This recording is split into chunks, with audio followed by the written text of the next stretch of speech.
हाय viewers, आज इस video में हम डेप्रिसिएशन पे बात करेंगे। मैं ऑलरेडी डेप्रिसिएशन पे एक वीडियो बना चुकी हूँ। आपको उसका लिंक नीचे डिस्क्रिप्शन और ऊपर स्क्रीन पर मिल जाएगा, जिसमें मैंने डेप्रिसिएशन पे बात की थी और एसेट्स पे डेप्रिसिएशन कैसे चार्ज करते हैं, बुक वैल्यू क्या होती है, इन सब टॉपिक्स पे बात की थी। आज इस वीडियो में हम रिटर्न डाउन मेथड या डिमिनिशिंग बैलेंस मेथड पे बात करेंगे। सबसे पहले लास्ट वीडियो का रिकैप करते हैं। जब हम एसेट्स को परचेज करते हैं तो उसकी वैल्यू उसी दिन से कम होना स्टार्ट हो जाती है और जो वैल्यू कम होती है उसको डेप्रिसिएशन कहते हैं। सपोज एक साइकिल जो 20,000 रुपीज में परचेज की थी, अब आफ्टर 1 ईयर उसकी वैल्यू 7,000 है। इन दोनों के डिफरेंस को डेप्रिसिएशन कहते हैं। फिक्स्ड एसेट्स मतलब टेंजिबल एसेट्स की वैल्यू जब कम होती है तो हम इसको डेप्रिसिएशन कहते हैं। अगर नॉन टेंजिबल एसेट्स की वैल्यू डिक्रीज हो तो उसको एमोर्टाइजेशन कहते हैं। और अगर natural resources like natural oil और गैस की वैल्यू कम हो तो उसको डिप्लेशन कहते हैं। मतलब अगर हम non tangible assets like goodwill, trademark पे डेप्रिसिएशन चार्ज करेंगे तो उसको एमोर्टाइजेशन कहते हैं। और अगर नेचुरल रिसोर्सेज लाइक कोयल और गैस पे डेप्रिसिएशन चार्ज करेंगे तो उसको डिप्लेशन कहते हैं। मेथड सबका सेम है, बस नेम का डिफरेंस है। डेप्रिसिएशन मेथड को स्टार्ट करने से पहले हमने दो टर्म को क्लियर करना है। नंबर 1 ओरिजिनल वैल्यू और cost value. Number 2 book value और return down value. Original value और कॉस्ट वैल्यू एसेट्स की वो प्राइस होती है जिस पर एसेट्स को परचेज किया जाता है। जैसे मैंने साइकिल 20,000 में परचेज की है, अब साइकिल की कॉस्ट या ओरिजिनल वैल्यू 20,000 होगी। हम एसेट्स पे डेप्रिसिएशन चार्ज करते हैं जिसको हम एसेट्स में से माइनस करते हैं। जैसे अगर मैं साइकिल पर 10% डेप्रिसिएशन चार्ज करूं जो 2,000 बनती है तो साइकिल की वैल्यू 18,000 हो जाएगी। That is book value. मतलब अगर कॉस्ट वैल्यू में से डेप्रिसिएशन को माइनस कर दें तो बुक वैल्यू आ जाती है। नॉर्मली डेप्रिसिएशन को चार्ज करने के दो मेथड होते हैं। फर्स्ट स्ट्रेट लाइन मेथड और SLM, इसको हम फिक्स्ड रेट मेथड भी कह सकते हैं।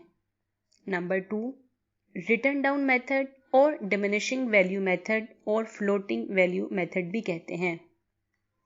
अब हम दोनों के डिफरेंस को देखते हैं।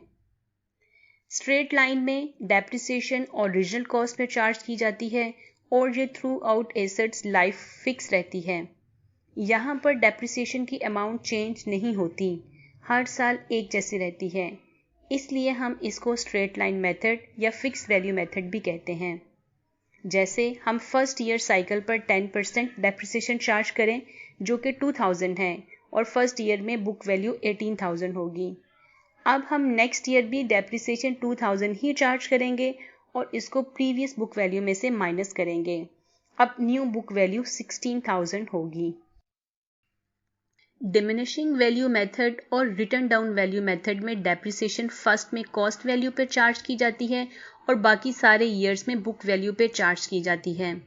सपोज साइकिल जिसकी कॉस्ट 20,000 है, फर्स्ट ईयर में डेप्रिसिएशन ओरिजिनल कॉस्ट यानी 20,000 पे चार्ज होगी और फर्स्ट ईयर की बुक वैल्यू 18,000 बनेगी। अब next year depreciation original cost पे चार्ज नहीं होती बल्कि बुक वैल्यू पे चार्ज होगी। मतलब हम सेकेंड ईयर में डेप्रिसिएशन 18,000 पे चार्ज करेंगे जो कि 1800 बनती है और सेकेंड ईयर के एंड पे बुक वैल्यू जो पहले 18,000 थी अब डेप्रिसिएशन के बाद 16,200 हो जाएगी।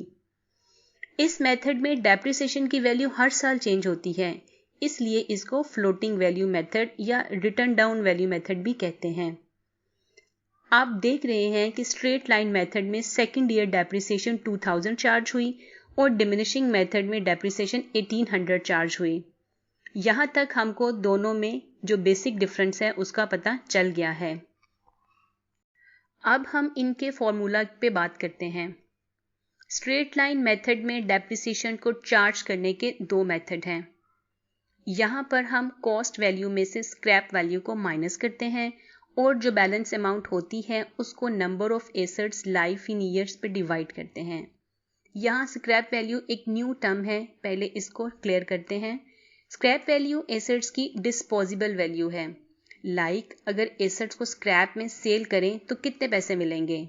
सपोज साइकिल की वैल्यू 20,000 है, उसकी स्क्रैप वैल्यू 5,000 है और साइकिल की लाइफ 5 ईयर है। यहाँ हम कॉस्ट वैल्यू में से स्क्रैप वैल्यू को माइनस करेंगे, जो यहाँ 15,000 बनेगी और इसको नंबर ऑफ ईयर्स पे डिवाइड करेंगे, जो यहाँ 5 ईयर्स है। मतलब साइकिल की डेप्रिसिएशन 3,000 होगी और ये फिक्स्ड नेक्स्ट 5 ईयर्स तक चार्ज होगी और एवरी ईयर एसेट्स की बुक वैल्यू में से माइनस होगी। सेकेंड मेथड में हम कॉस्ट में से स्क्रैप वैल्यू को माइनस करेंगे और जो बैलेंस अमाउंट होगी उस पे परसेंटेज रेट अप्लाई करेंगे। सपोज 5%। मतलब अब यहाँ हम 20,000 में से 5,000 को माइनस करेंगे, जो 15,000 बैलेंस अमाउंट होगी उस पर 5% डेप्रिसिएशन चार्ज करेंगे, जो हर साल बुक वैल्यू में से माइनस होगी। अगर स्क्रैप वैल्यू अवेलेबल ना हो तो हम डायरेक्टली कॉस्ट वैल्यू पर डेप्रिसिएशन रेट चार्ज करेंगे। अब अगर हम डिमिनिशिंग मेथड को देखें तो एज सच इसको कैलकुलेट करने का कोई स्पेसिफिक फॉर्मूला नहीं है। यहाँ एसेट की स्क्रैप वैल्यू भी नहीं होती। यहाँ पर जस्ट हम फर्स्ट ईयर के एंड पे कॉस्ट वैल्यू पे डेप्रिसिएशन रेट अप्लाई करते हैं। जैसे साइकिल जिसकी कॉस्ट 20,000 है और डेप्रिसिएशन रेट 10% है, यहाँ डेप्रिसिएशन 2,000 होगी और बुक वैल्यू 18,000। नेक्स्ट ईयर हम बुक वैल्यू पे डेप्रिसिएशन चार्ज करेंगे जो 1800 होगी और सेकेंड ईयर के एंड पे बुक वैल्यू 16,200 होगी। हमने दोनों के डिफरेंस को भी देख लिया और इनकी कैलकुलेशंस को भी देख लिया। अब हम देखते हैं कि जब एसेट्स को सेल करेंगे तब क्या अकाउंटिंग ट्रीटमेंट होगी। सेल ट्रीटमेंट दोनों मेथड में सेम होती है। सपोज साइकिल की सेकेंड ईयर में बुक वैल्यू 18,000 है और मैं वो साइकिल 15,000 में सेल कर देती हूँ, तो अब हम इसको बुक्स में कैसे शो करेंगे। सबसे पहले हमने प्रॉफिट एंड लॉस कैलकुलेट करना है। यहाँ साइकिल जिसकी बुक वैल्यू 18,000 थी वो 15,000 में सेल हुई है। इट मीन्स हमको 3,000 का लॉस हुआ है। अब हम इसकी जर्नल एंट्री करेंगे जो होगी कैश अकाउंट डेबिट 15,000 से, बिकॉज हमें 15,000 कैश मिला है और एसेट्स को 18,000 से क्रेडिट करेंगे और loss on sale of assets को डेबिट करेंगे 3,000 से, बिकॉज ये लॉस है और ये trading profit and loss account में शो होगा। अब एक लास्ट पॉइंट है जिस पर हम बात करेंगे। अगर एसेट्स को ड्यूरिंग द ईयर परचेज किया जाए या ड्यूरिंग द ईयर सेल किया जाए तब डेप्रिसिएशन रेट कैसे निकलेगा। सपोज बिजनेस का फाइनेंशियल ईयर जनवरी से दिसंबर है और हम मार्च में एसेट्स परचेज करते हैं जिसकी वैल्यू 20,000 है और डेप्रिसिएशन रेट 5% है। अब एसेट्स हमने मार्च में परचेज किया, मतलब हमने एसेट्स मार्च से दिसंबर तक यूज़ किया, इसलिए हम फर्स्ट ईयर में डेप्रिसिएशन 10 मंथ्स की चार्ज करेंगे एट द रेट ऑफ 5%।